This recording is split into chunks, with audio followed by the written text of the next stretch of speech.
The night the sky turned orange, even the guards admitted they'd never heard a prison breathe like that. Missouri State Penitentiary had always carried a reputation too heavy for its walls. The inmates called it the bloodiest 47 acres in America, and no one who stepped inside ever argued. It was overcrowded, boiling with tension, and run on discipline that felt more like punishment than structure. By 1954, the place wasn't just unstable, it was a fuse waiting for the right spark. If stories like this fascinate you, hit subscribe, because this one only gets darker. The trouble started long before anyone lit a flame. Men were stacked 3 to a cell meant for 1. The heat in late September trapped the smell of sweat, old food, and resentment. Guards barked orders with no patience, and the warden's discipline relied more on fear than leadership. Inmates had filed complaints for years, and every one of them disappeared into some drawer, unanswered. Hope didn't die slowly here, it was smothered. On the evening of September 22nd, a low rumble moved through B Hall. Not a sound, but a feeling. A quiet agreement passed from cell to cell, carried by nods, hushed words, and the kind of eye contact that says tonight, something changes. A few guards sensed it. Most ignored it. And a handful were too new to understand what an uneasy silence really meant inside a prison like this. When the first fire rose, it wasn't an accident. A mattress stuffed with scraps and torn fabric went up fast, the flames licking the steel bars, filling the air with thick, choking smoke. Another blaze erupted across the yard, then another. Panic spread through the halls, but adrenaline spread faster.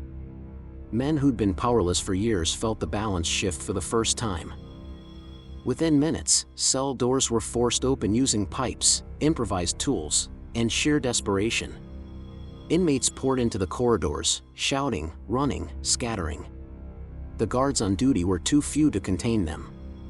Radios crackled with frantic calls for backup as towers lit up, searchlights slicing through smoke that made the prison glow like a furnace.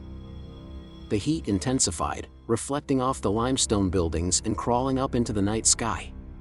People miles away saw the glow and didn't know whether it was a fire, a storm, or something worse. Inside, the walls shook with footsteps and chaos.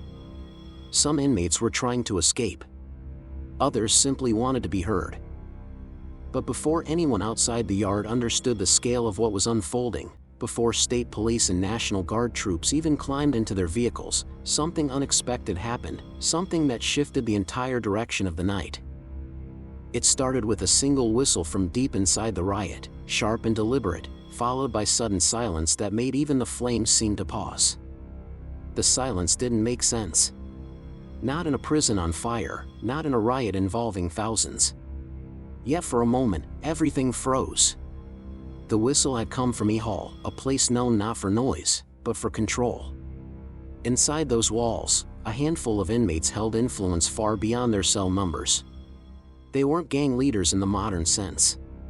They were older, sharper, men who understood systems better than the warden did. And on nights like this, systems mattered.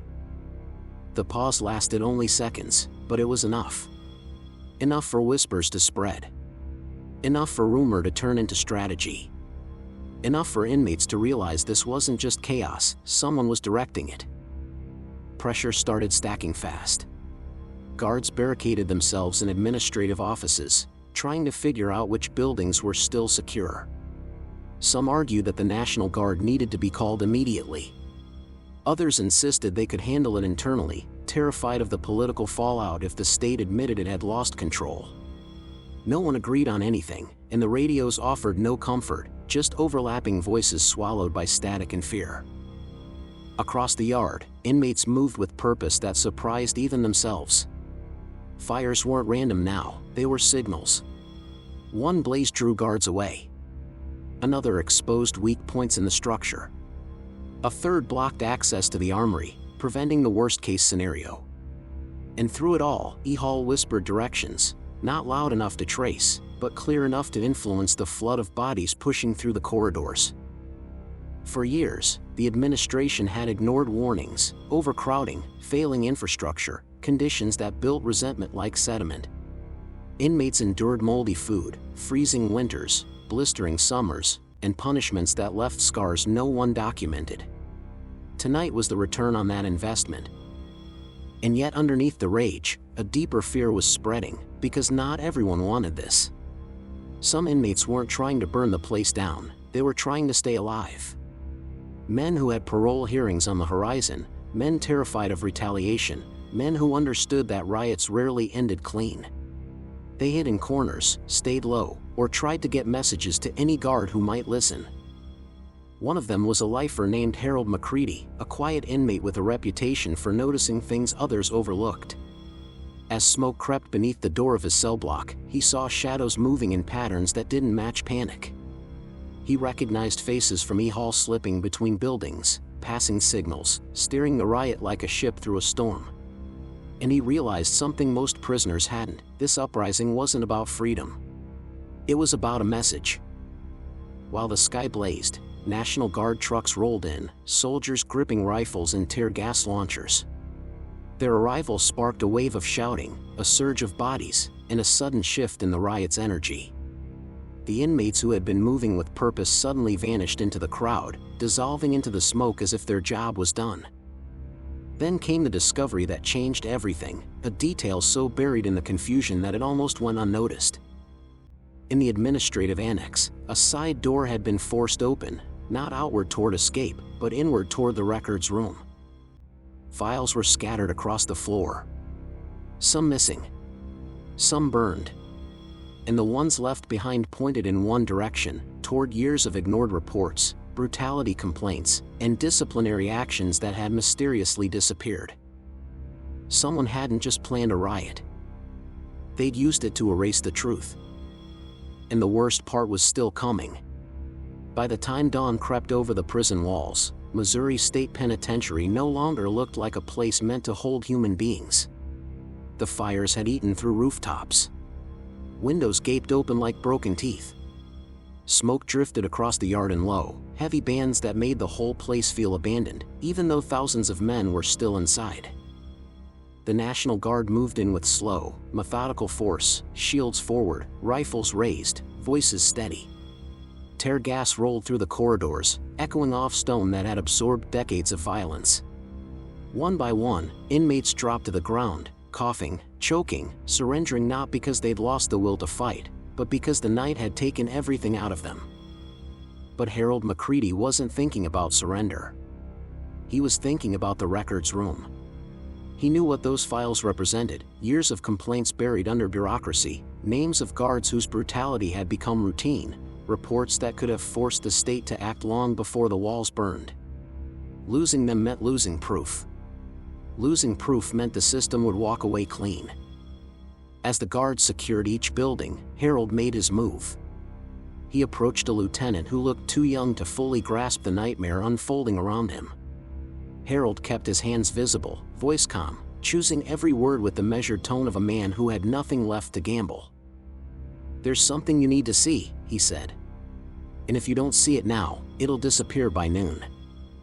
The lieutenant hesitated. Then he followed. Inside the annex, the air still held the bitter smell of charred paper. Harold pointed to the scattered files, the half-burned folders, the drawers forced open. The lieutenant crouched, lifting a singed report with his gloved hand. Complaints. Incident logs. Use of force records. Enough to raise questions no warden wanted to answer. It wasn't evidence of an escape attempt. It wasn't vandalism. It was targeted. And that realization settled over the room like a final layer of ash. Outside, as orders slowly returned, investigators began piecing together the scope of the riot. 4 inmates dead. Dozens injured. Millions in damage. Entire wings reduced to ruins. But the deeper story, the one Harold had exposed, didn't stay hidden. Reporters caught wind. Lawmakers demanded explanations. Suddenly, the administration that had ignored conditions for years stood under a spotlight brighter than any searchlight that had swept the yard. Reforms came, but slowly. Too slowly for the men who had lived through the worst of it. Inspections tightened. Overcrowding became harder to ignore. Systems shifted, though never as dramatically as the headlines claimed. Some called it progress. Others called it a bandage on a wound that had been bleeding for decades. For Harold, the riot didn't change his sentence, but it changed how people listened to him. Investigators returned to his cell more than once, asking for details, trying to understand how long the pressure had been building. He didn't exaggerate. He didn't soften anything. He just told the truth, the kind that doesn't need fire to make it burn. In the end, the 1954 riot wasn't remembered for the flames, or the damage, or even the chaos. It was remembered because it forced the country to confront the reality behind the walls, that neglect always grows teeth, and silence always finds a way to scream. If you think this story was intense, the next one will leave you speechless. Subscribe for more true crime stories that'll keep you on the edge of your seat.